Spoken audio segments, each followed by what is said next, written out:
অপরূপ TV online. রাষ্ট্রপতি জিয়াউর রহমান এদেশের মানুষের কাছে পরিচিত হচ্ছে যে চট্টগ্রাম কালুরঘাট বেতারঘাট থেকে স্বাধীনতার ঘোষণা দিয়ে ওনার প্রথম পরিচিতি এদেশের মানুষের সাথে পরিচয় ঘটে স্বাধীনতার ঘোষণার মাধ্যমে। এটা কালতির লগ্নে দেশের একটা ক্রান্তিকাল অবস্থার মধ্যে ওনার এই স্বাধীনতার ঘোষণার মাধ্যমে উনি বাংলাদেশের মানুষকে জাগ্রত করেছিলেন এবং এই সেনাবাহিনীকে জাগ্রত করেছিলেন, যার কারণে একটা সফল মুক্তিযুদ্ধ আমরা দেখতে পেয়েছিলাম। এরপরে বাংলাদেশের প্রেক্ষাপটে উনি ওনার দায়িত্বের মধ্যে ফিরে চলে যান। দেশের আবার ক্রান্তিকালে উনি এই দেশে আসি বাংলাদেশের মানুষের ক্রান্তিকালে বাংলাদেশের হাল ধরেন।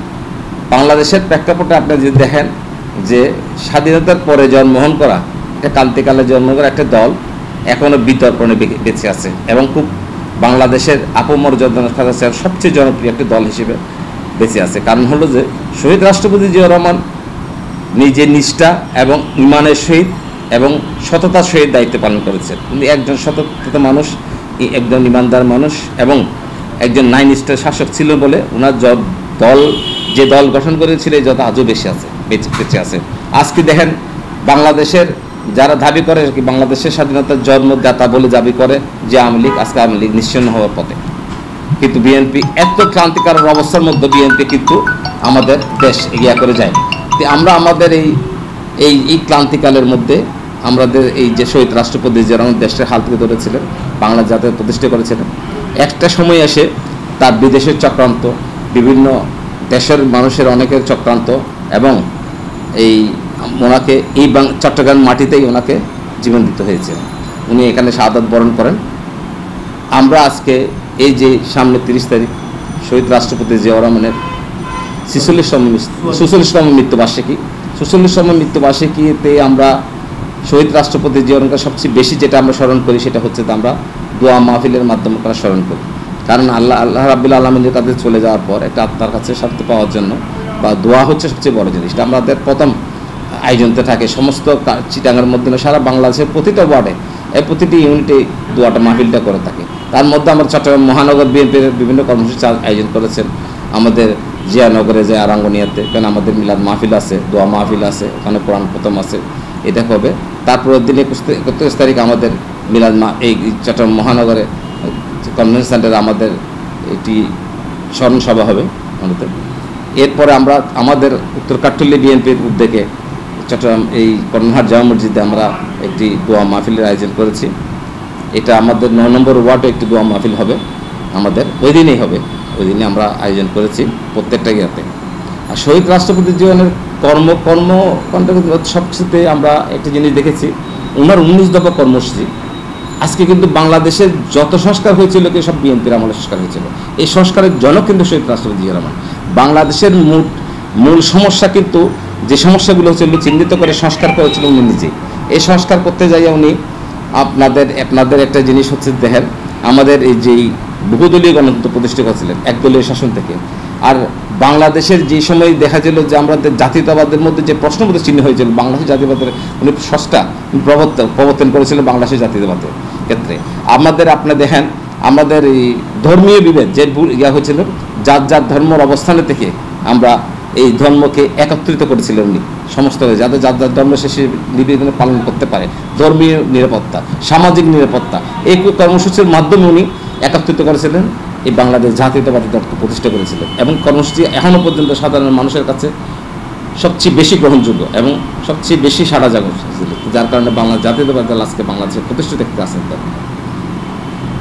আমাদের এই শাসক আমাদের এই আগস্টে যে আন্দোলন হয়েছিল, এই আন্দোলনের প্রেক্ষাপটে আপনারা দেখেন বাংলাদেশের সংস্কারের জন্য আমাদের এই দেশনায়ক তারুণ্যের যে জাগরণটা উনি সবচেয়ে বেশি উপলব্ধি করেছিলেন। আজ থেকে আরও 2 বছর আগে আমরা যে 31 দফা কর্মসূচি আমরা দিয়েছিলাম, এই 31 কর্মসূচি দেখেন আপনি ওনার 31 দফা কর্মসূচি কিন্তু সমস্ত সংস্কার আজকে যেই আমরা বাংলাদেশের প্রেক্ষাপটে, তারুণ্যের প্রেক্ষাপটে বা বাংলাদেশের জনসাধারণ যেটা আশা করে বা তরুণ সমাজ যেটা আশা করে, সেটার মধ্যে উনি এই 2 বছর আগে কিন্তু 31 দফা কর্মসূচির মাধ্যমে সেই সংস্কার কর্মসূচির সমস্ত কিছু মূল এজেন্ডা কিন্তু উনি তুলে ধরেছিলেন এই ইয়ার মাধ্যমে, আপনার 31 দফা কর্মসূচির মাধ্যমে।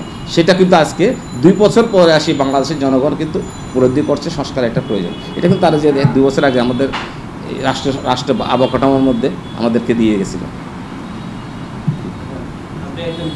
আমাদের মধ্যে একটা সবসময় জনসাধারণের মধ্যে বিএনপির সাথে একটা ধারণা হলো যে আমরা বিএনপি নির্বাচনের জন্য তাড়াহুড়া করতেছি। এটা সবার একটা ধারণা হইতেই পারে, কিন্তু আমরা 17 বছর কিন্তু আন্দোলন করেছি বিএনপি নির্বাচনের জন্য। আমরা কিন্তু সরকার পতন চাইনি, আমরা কিন্তু ফেসিস্টকে এইভাবে তাড়াতে চাই নাই। আমরা নির্বাচনের মাধ্যমে জনগণের মাধ্যমে পাঠাতে চাইছি। উনি দেনাই বলে ওনাকে পালিয়ে যেতে হলো, জনসাধারণ খেয়ে এনেছি, ওনাকে ক্ষমতা থেকে নামানো হয়েছিল। আমাদের প্রেক্ষাপট হচ্ছে আমরা একটি নির্বাচন চাই। আমরা মনে করি যে আমাদের দল মনে করে যে আমরা বহুদলীয় গণতন্ত্রে বিশ্বাস করি। আমরা মনে করি যে একটি দলের পরিবর্তন হবে জনগণের ভোটের মাধ্যমে। জনগণ তার নিশ্চিন্ত মনে একটি ভোট দিতে পারবে। এই ভোটের মাধ্যমে ক্ষমতা যদি জনগণ আমার কর্মসূচি পছন্দ না করে, আমার শাসনভার পছন্দ না করে, তাহলে সে আমাকে ভোট দিবে না। ভোটের মাধ্যমে সে আমাকে নামাই দেবে। গতি থেকে আমরা ক্ষমতা থেকে পরিবর্তন হবে। ক্ষমতা পরিবর্তন হচ্ছে কিন্তু নির্বাচনের মাধ্যমে। এই নির্বাচনটা কিন্তু সেই জন্য আমরা নির্বাচনের জন্য তৈরি হয়েছি। আমরা সেটা বলতেছি না। আমরা আরেকটা জিনিস হচ্ছে বিএনপি সবচেয়ে বড় উপলব্ধি করতেছে। আপনি দেখেন না 5 আগস্টের পর থেকে বিভিন্ন রাজনৈতিক দলের কর্মসূচি কিন্তু পরিবর্তন করেছে, তাদের এজেন্ডা পরিবর্তন করেছে।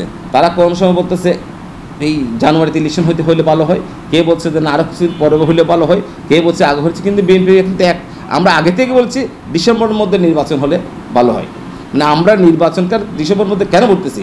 কারণ আমাদের যেই বর্তমান সরকার কিন্তু একটা জিনিস হচ্ছে, একটা প্রেক্ষাপটে এই সরকারটা জন্ম হয়েছে।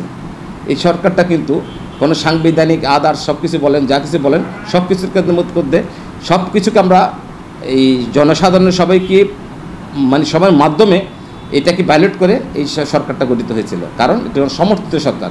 কিন্তু এই সরকারের এই যে জনগণের ভোটে যদি নির্বাচিত সরকার না থাকে, এর ফাঁক দিয়ে কিন্তু অশুভ শক্তির প্রবেশ করতে পারে।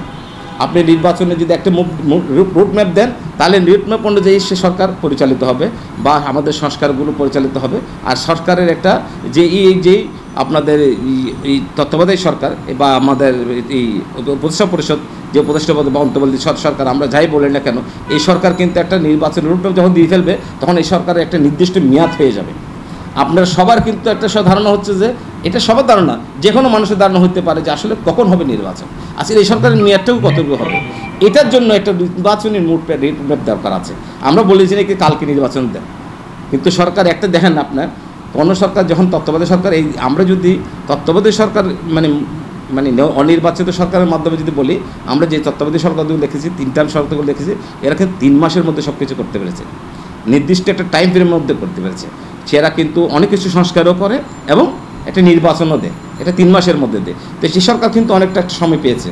তো সুতরাং এই সরকারের মধ্যে কিন্তু সংস্কার বা আদার্স যা কিছু বলেন না কেন, এটা নির্বাচনের একটা সময় ওনার রয়েছে। নির্বাচন কিন্তু আগামী ডিসেম্বরে যদি হইলো, এটা কিন্তু যথেষ্ট সময়। এর আগেও কিন্তু নির্বাচন হতে পারে। তারপরে আমরা বলছি নির্বাচন ডিসেম্বর পর্যন্ত হতে পারে। আরেকটা জিনিস হচ্ছে যে, আমাদের একটা জিনিস আছে, আমরা রাজনীতির প্রেক্ষাপটে যেটা আমরা সবসময় মনে করি আর কি, এটা হলো যে আপনার নির্বাচনটা যদি সামনে থাকে, আপনি সমস্ত কিছু একটা নিজস্ব স্রোতে এটা এগিয়ে যায়। আপনি দেখেন আজকে সেনাবাহিনী আমাদের সবচেয়ে বড় প্রতিষ্ঠান, আমাদের রক্ষা কবচ, আমাদের এই আগস্টের ক্রান্তিকালে কিন্তু সেনাবাহিনী আমাদের সবচেয়ে বড় সাপোর্টার, এবং সেনাবাহিনী এগিয়ে এসেছে বলে এটা আগস্ট আন্দোলনে কিন্তু বিপ্লবে আমরা ত্বরান্বিত করতে পেরেছি। হয়তো বা এই বিপ্লব কখন শেষ হতো, বা 9 বছর যুদ্ধের মতো হইতেও পারতো। তা আপনারা দেখেন, তারা আজকে কথাটা বলছে, তারা কিন্তু বলছে কিন্তু এর জন্য অশুভ শক্তি যেন প্রবেশ করতে না পারে। কারণ তাদেরকেও একটা নির্দিষ্ট মেয়াদের মধ্যে সে ফিরে যেতে হবে ব্যাগে, কারণ তাদেরকে নিয়ে ইন্টারন্যাশনাল প্রশ্ন করতে পারে। এটা হয়তো বা তারা উপলব্ধি করতে পেরেছে, সেটা আজকে আসতেছে। আমরা দেশে মাথায় রাখতে হবে যে আমাদের দলটা হচ্ছে যে বাংলাদেশ হচ্ছে নির্বাচনমুখী। আমরা নির্বাচনের ধারাতে ফিরে যাব। আমি আশা করি যে এই সরকার তাড়াতাড়ি একটা রুটম্যাপ দেবে, নির্বাচনী রুটম্যাপ। এই রুটম্যাপ যে হবে, আর সংস্কারের হচ্ছে যে মূল সংস্কারটা হবে যে কিন্তু নির্বাচিত সরকার। আপনি সংস্কারের এজেন্ডা দিবেন, আপনি দলের সবাইকে দিবেন যে কোন কোন বিষয়ে কী বিষয়ে সংস্কার হবে। এই সংস্কারের একটা রূপরেখা সরকার দিবে, যেটা আগস্টের রূপরেখা বলেন বা জুলাইয়ের রূপরেখা বলেন, যেই রূপরেখা দিবে সেই রূপরেখা অনুযায়ী আগামী দিনে যে সরকার আসবে সে সরকার বাস্তবায়ন করবে। ধন্যবাদ।